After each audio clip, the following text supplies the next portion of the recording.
내 장막터를 넓히라. 이 본문을 작년 10월, 11월 이제 우리가 새해 준비를 할 때인데 하나님께 묵상하는 가운데 이 말씀을 하나님께서 제 마음속에 묵상케 하시고 또 이 말씀으로 새해 주제를 정해야 되겠다 이 생각을 했습니다. 내 장막터를 넓혀라. 보기에 따라서는 이게 뭐 뻔한 얘기처럼 들려지지만 실은 이 안에는 굉장히 아주 섬세하고 신비로운 그런 말씀이 의미가 숨겨져 있는 내용입니다. 설교를 본격적으로 하기 전에 재밌는 얘기이기도 하지만 우리 교회 장막터를 넓히라고 했으니까 여기에 또 빗대서 하나만 저 이야기를 하겠습니다. 제가 미리 공개를 하지 않았는데 여러분 로또 사십니까? 로또 사요? 네, 로또 사십시오. 로또를 사는데 어디서 사야 되느냐면요. 여러분 아시죠? 어디서 사야 되는지? 네. 오남리에 있는 우리 신욕택 장모님 가게에서 사십시오. 왜 그러냐면 바로 지난주에 거기서 1등이 나왔어요. 3등이 18개? 18개? 1등이 나오고 3등이 18. 이거 대박이 터진 겁니다. 근데요, 오늘 신장로님 아침에 왔길래 내가 일주일 내내 내가 궁금했어요, 사실은. 왜냐면 내가 그 로또 1등이 나왔다는 소식을 듣고 그래서인지 모르지만 내가 꿈을 꿨는데 한 300m 사람들이 줄 서서 로또 사더라고. 그래서 지금 300m 줄 섰느냐고 맨날 전화하는데 그렇게 될 줄로 믿고 아멘 하십시오. 정말 이게 우리 인생이라는 건 아무도 몰라요. 하나님의 은혜와 축복은 우리가 생각하는 것보다 다른 차원의 것이에요. 우리 옆에 와 있다. 문제는 우리의 태도의 문제. 우리가 하나님 말씀에 어떤 자세로 대하는가라고 하는 것이 결과적으로 우리의 인생을 결정하는 거예요. 올해 내 장막터를 넓혀라. 내 장막터를 넓혀라 했으면 이 말씀을 믿고 그대로 순종하면 삶의 장막터가 확장되는데 그렇지 않고 그냥 말씀을 그대로 받아들이지 않으면 그냥 그대로인 거예요. 변화가 없는 거예요. 여러분 삶이 변화되길 바라시잖아요. 지금처럼 이 혼란스럽고 어지럽고 힘들고 괴로운 시대에서 우리가 어떻게 살아야 하는가? 어떻게 하면 우리가 하나님 앞에 인정받고 성공적인 삶을 살 수 있는가? 사실은 예수 믿으면서 우리가 모두가 다 바라는 거죠. 장막터를 넓혀라. 이 말씀이 여러분 모두 올 한 해 우리 나섬 교인들의 삶 속에 그대로 이루어지기를 축복합니다. 내 장막터를 넓히라 라고 하는 첫 번째 의미는 믿음의 장막터를 넓히라 그런 말이에요. 믿음의 장막터를 넓히라. 창세기 12장 1절에 아브라함에게 하나님께서 말씀하셨어요. 오늘 성경 여기 PPT에 나와 있습니다. 함께 읽읍시다. 시작.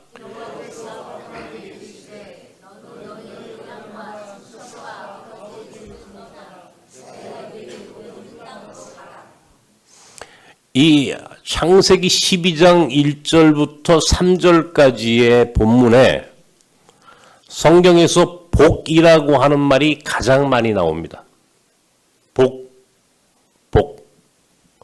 내가 너를 창대케 하고 너를 복을 주어 내게 너를 복의 근원이 되게 할 것이고 너를 축복하는 자에겐 축복할 것이고 저주하는 자에겐 저주하리니 모든 열방 모든 민족이 너로 인하여 복을 얻을 것이다.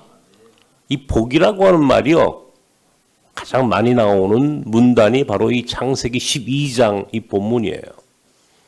우리 예수 믿는 사람들, 우리 믿지 않는 사람들도 마찬가지지만 하나님 앞에서 복 있는 삶 살기를 원하는 거예요. 아브라함을 이름하여 복의 근원이 됐다. 그런 말입니다. 복의 근원이 됐다. 근데 그가 복의 근원이 되었다라고 하는 그 의미는 무엇인가? 그가 복의 근원이 될 수 있었던 원인은 무엇인가? 그것은 바로 믿음의 장막터를 넓힌 거예요. 믿음의 장막. 사람이 믿음의 그릇이 있어. 각자가 믿음의 그릇을 하나씩 갖고 태어나. 아니면 후천적으로 늦게 믿는 사람들은 늦게 믿는 대로 믿음의 그릇을 하나씩 받아. 그런데 어떤 사람들은 그것을 그 정도만 간직하고 그 정도만 순종하고 사는 사람이 있는 반면에 어떤 사람들은 하나님께서 주시는 믿음의 분량을 점점 확장하는 사람이 있어. 믿음의 분량, 믿음의 지평, 믿음의 장막터를 넓히는 사람이 있더라, 이런 얘기. 아브라함에게도 똑같은 믿음의 분량이 있었겠죠. 오늘 성경은 그렇게 얘기하는 거예요. 너는 너의 고향과 친척과 아버지의 집을 떠나 내가 내게 지시할 땅으로 가라. 자기 고향이 고향. 내가 살아왔던 삶의 영역이 있어요. 우린 그걸 경계라고 그래, 경계. 예수 믿는 사람들도요, 이 경계가 있어요. 예수 믿는 사람들도 보면은 다 자기 믿음의 분량밖에는 조금 더 확장하지 않으려고 하는 생각들을 가지고 있어요. 그런데 성서는 오늘 이야기합니다. 더 넓혀라. 떠나가서 또 넓혀라. 아브라함은 12장 4절에 순종했다. 믿음의 분량은 순종으로만 이루어진다.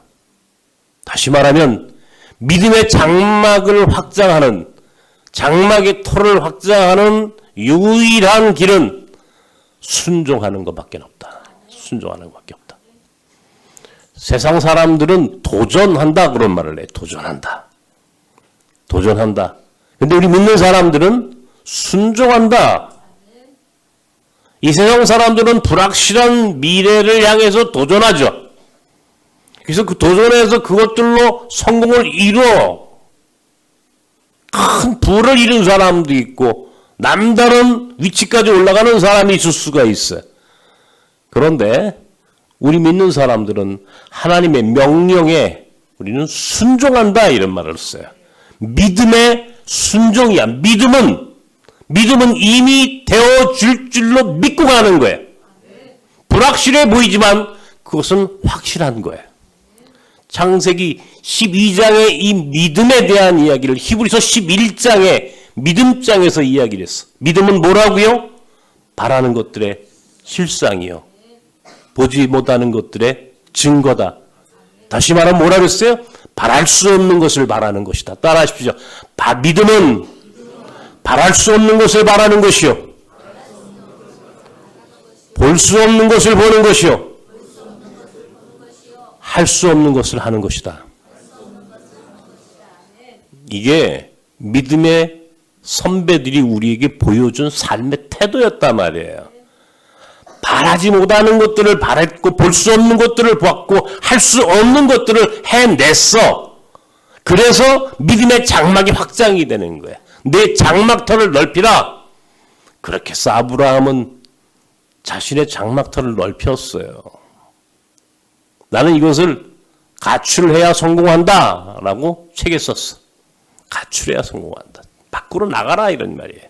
더 넓게 자신의 삶의 지경을 확장하는 그런 믿음의 순종의 삶을 한번 살아봐라.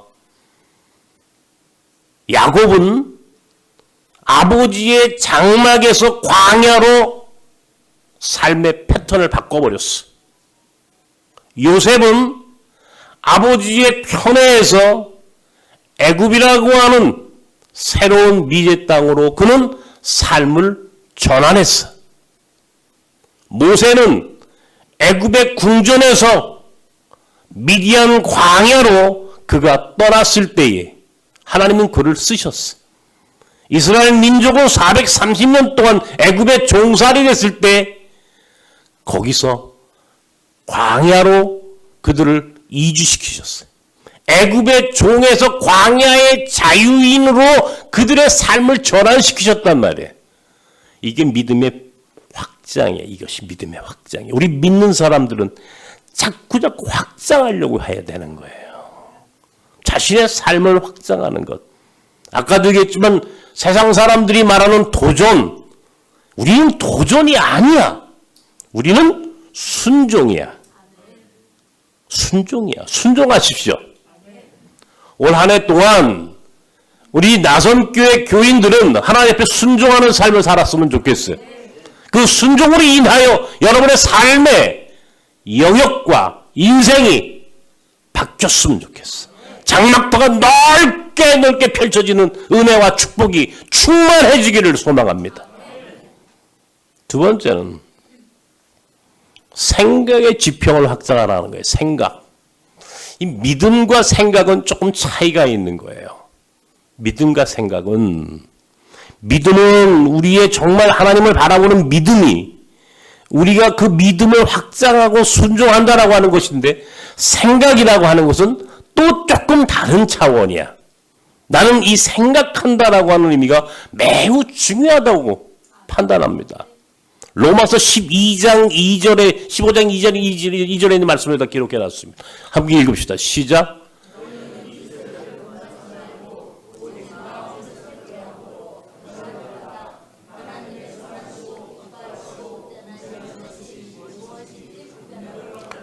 이 세대를 본받지 말고 마음을 새롭게 하라. 이게 바울 사도가 한 말이에요. 세대를 본받지 마라 말이야. 사람들이 말하는 것, 사람들이 가지고 있는 그 고정관념의 틀에서 좀 벗어나서 새로운 생각, 새로운 마음을 가져봐라. 바울이 그런 삶을 산 사람입니다. 바울은 누구예요? 유대인 중에 유대인이야. 율법주의자에서 율법주의자. 유대인들이 가지고 있는 고정관념. 뭐예요? 우리만 구원받을 수 있어요. 오직 율법으로만 구원받을 수 있어요. 라고 하는 바로 그들만의 구원론이에요. 율법으로만, 나만, 우리만.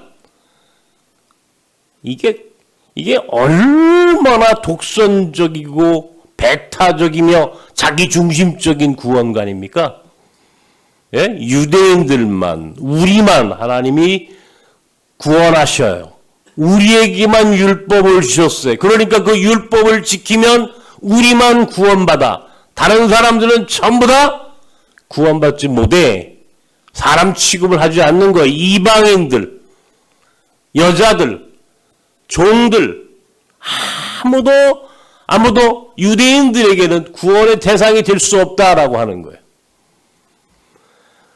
그런데 그런 철저한 유대주의, 율법주의자였던 바울이 다메섹에서 우리 주님을 환상 가운데 만났어요. 그리고 그곳에서 큰 변화를 얻었어. 이 세대를 본받지 말고 마음을 새롭게 함으로 이 세대가 가지고 있는 이 사람들이 가지고 있던 그 시대에 모든 사람들이 가지고 있던 그 유대인들의 고정관념을 깨는 혁신적인 생각을 하게 됐어. 그게 뭐냐? 바로 구원의 지평을 확장한 거야.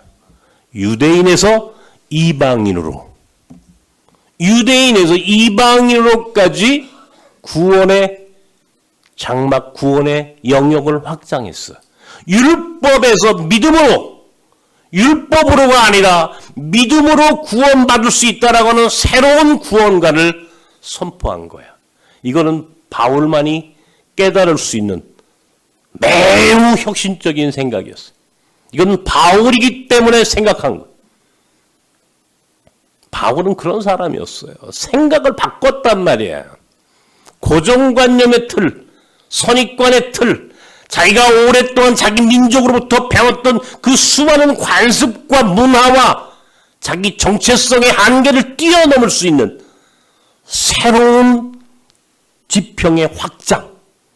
이게 생각의 틀을 뛰어넘는 겁니다. 생각을 바꿔야 되는 거예요. 생각을 넓혀야 되는 거예요.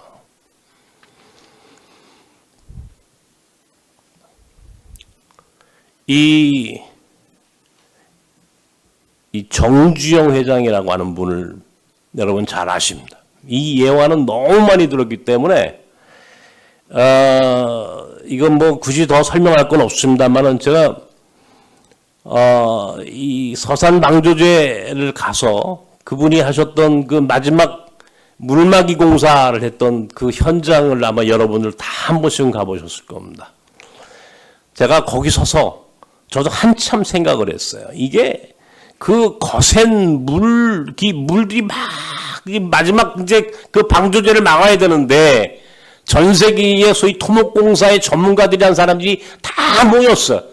과연 이 거센 물을 어떻게 막을 것인가? 아무리 바위를 떨어뜨리고 아무리 모래를 떨어뜨려도 그 거센 물을 막아낼 수가 없었던 거예요. 초등학교도 제대로 나오지 않았어. 정주영 회장이라는 사람은 배운 게 없는 사람이라고. 배운 게 없는 그가 거기서 방법을 찾았어요. 방법을 찾아서 패조선, 이제 다 쓸모 없는 배를 거기다 가라앉혀라. 이게 바로 정주영 공법이라고 후에 그의 이름을 거기에 붙여놨습니다. 그래서 지금 전 세계에서요, 똑같은 그런 물막이 공사를 할 때 마지막에는요, 정주영 공법을 사용한대요. 예, 여러분, 저는 그 생각을 늘 거기서 배워요. 우리가 인간의 삶의 한계를 경험합니다. 그때마다 우리가 그것을 뛰어넘을 수 있는 생각을 해야 한다는 거예요. 하나님이 사람과 짐승에게는 딱 큰 것 하나 차이를 주셨어요. 뭔지 아십니까? 짐승은 생각하는 능력이 없어. 그런데 인간에게는 생각할 수 있는 능력을 주셨다는 거예요. 우리가 이 배를 이제 그 정박할 때 이게 뭐라 그러죠? 캐어링? 이게 뭐 한다고 그러죠, 그죠? 캐리어 효과라고 하는데 이게 딱 하나에 딱 붙여놓으면 큰 배도 꿀쩍달싹 못 한다는 거예요. 사람들이 뭔가 하나에 이렇게 딱 고정관념이 딱 신겨지면 그것으로 또 자유롭지 못한다는 거예요. 이게 유명한 인도의 코끼리 길들이기. 아무리 큰 코끼리도요, 어렸을 때부터 작은 동아줄 하나에 매달려가지고 거기에 길들여지면 큰 코끼리도 그 작은 줄 하나를 풀어내지 못하는, 뛰어넘지 못하는 그 한계 속에 머물러 버린다라고 하는 코끼리 길들이기의 예화가 있습니다. 하나님이 우리에게 주신 은혜 중에 하나가 생각하는 능력을 주셨다는 거예요. 생각하는 능력. 생각하는 능력은 우리의 삶을 바꾼다. 나폴레옹 힐이라고 하는 사람이 생각하라, 그러면 부자가 되리라, 이런 책이 있어요. 나중에 한번 읽어보세요. 생각할 줄 아는 사람만 부자가 된다는 거예요. 생각할 줄 아는 사람이 세상에서 승자가 되는 거예요. 생각의 힘을 믿어야 되는 거예요. 이건 하나님이 주신 은혜야. 생각하지 않는 자는 하나님이 주신 은혜를 얻을 수가 없어요. 생각은 고정관념을 깨는 것에서부터 시작되는 겁니다. 오래전에 내가 사회적 기업을 시작했어요. 우리 공동체가 가야 할 길, 많은 비전 가운데 나는 이 사회적 기업이 우리가 할 수 있는 길이라고 생각했고 그 길을 선택했어요. 그런데 그 당시 우리 교인 중에 어떤 사람이 목사가 기업을 한다고, 사회적 기업이라고 손가락질하고 비난하고 그랬던 적이 있었습니다. 아무 소리 하지 않았어요. 지금은요, 한국교회에서 조금이나 생각이 있는 사람은요, 사회적 기업, 사회적 협동조합, 사회적 경제, 이런 말을요, 쉽게 통용해요. 여러분도 다 들으셨어요. 우리나라에서 사회적 기업을 제일 먼저 시작한 사람이 접니다. 물론 성공하지 못했어요. 그러나 후회하진 않아. 또 도전하면 되니까. 또 도전할 겁니다. 탈북자와 이주민들을 위한 사회적 경제의 모델을 만들어야 되겠다. 가난하고 힘없는 약자들을 위해서 그들을 도울 수 있는 길이 있다면 그것이 무엇이든지 우리는 생각의 지평을 확장하고 결단할 준비가 되어 있는 공동체입니다. 마다하지 않겠습니다. 우리에겐 경계가 없어요. 적어도 하나님이 우리에게 주신 생각의 힘을 믿고 우리는 도전하고 순종하고 이루어가는 공동체가 되어야 한다는 거예요. 세 번째는 여러분 삶의 지평, 선교의 지평을 확장해야 돼. 이것이 여러분 삶 속에서 구체적으로 이루어져야 되는 거예요. 내 장막터를 넓히라 그랬는데 어떻게 장막터를 넓히시겠어요? 여러분, 우리 신장로님 가게에서 로또 사십시오. 예. 한 번 나왔으면 두 번도 나오는 거니까.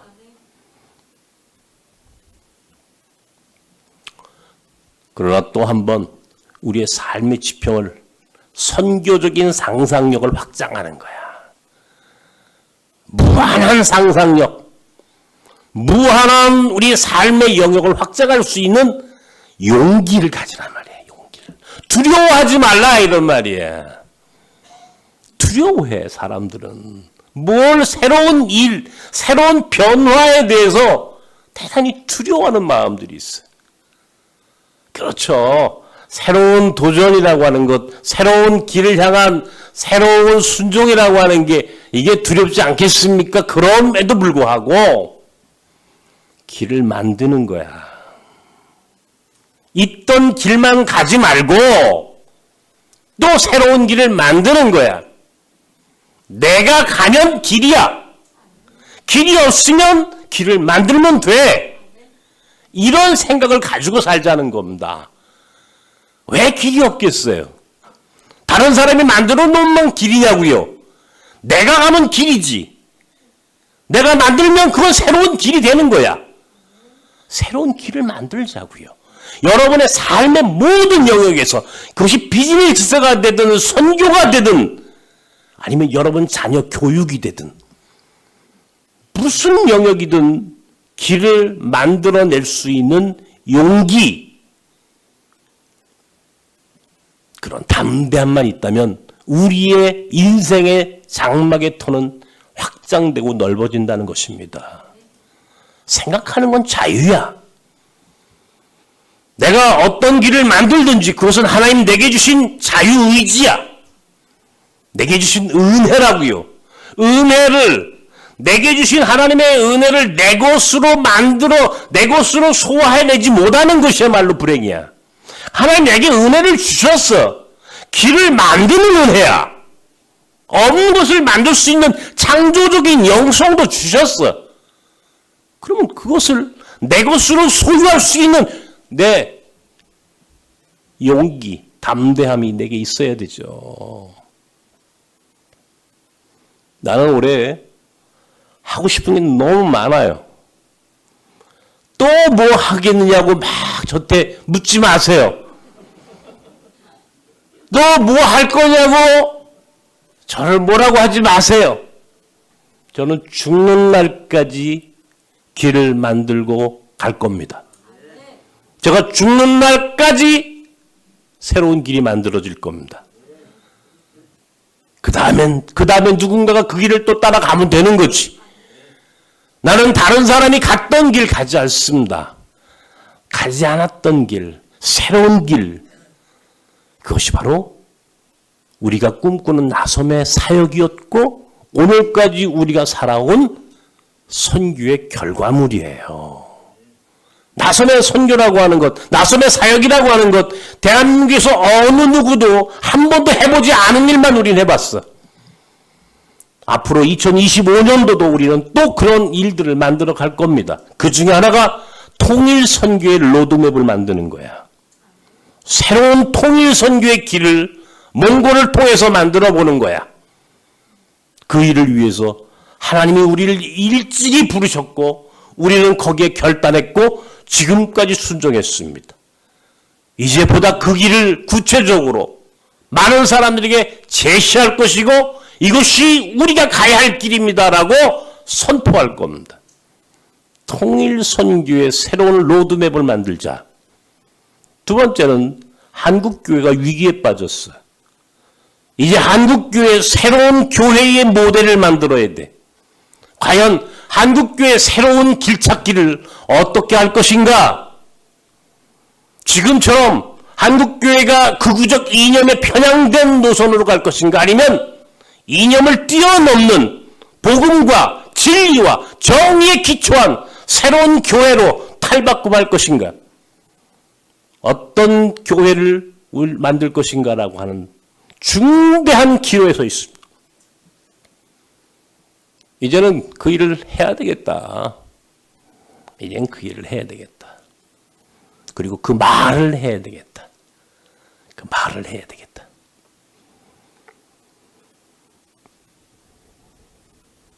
한나 아렌트의 얘기를 제가 또 하나 해드리죠.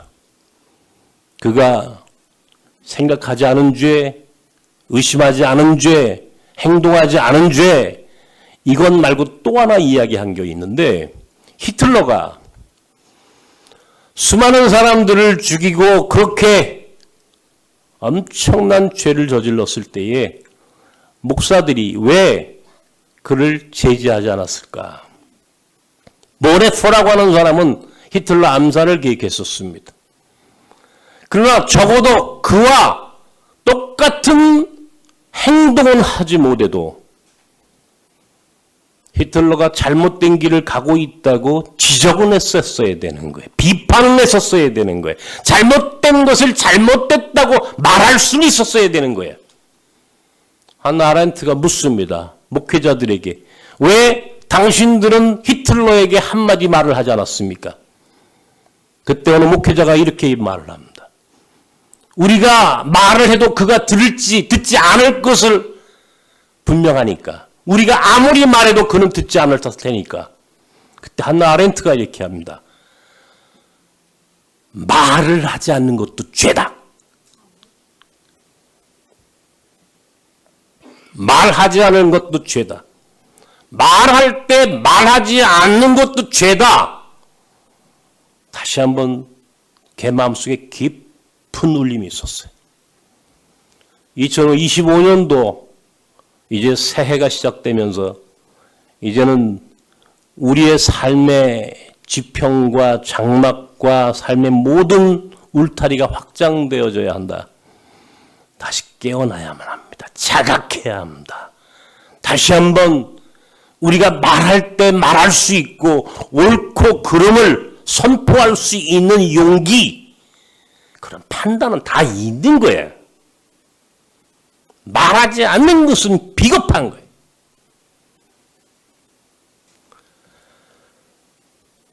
우리 교회가 갖고 있는 선교의 비전은 동해에서 지중해까지입니다. 한반도를 넘어 중국의 동북 삼성을 지나 몽골 초원을 훑어 중앙아시아를 뛰어넘어 저 터키, 투르크 지중해까지 몽골, 투르크 선교 벨트를 만들자. 이게 하나님이 우리 공동체 제게 주신 비전입니다. 상상은 자유야. 거기에 얼만큼 우리는 합당하게 사느냐. 때에 따라서 우리는 동해에서 지중해까지 길을 만들 수가 있어요. 그러나 우리가 아무것도 하지 않으면 아무런 일도 일어나지 않습니다. 우리가 하나님 말씀에 순종하고 생각의 지평을 확장하고 우리의 말과 우리의 입과 우리의 삶을 실현해갈 때에 하나님은 분명히 동해에서 지중해까지 우리에게 주신 선교의 영역을 확장시켜 주실 줄로 믿습니다.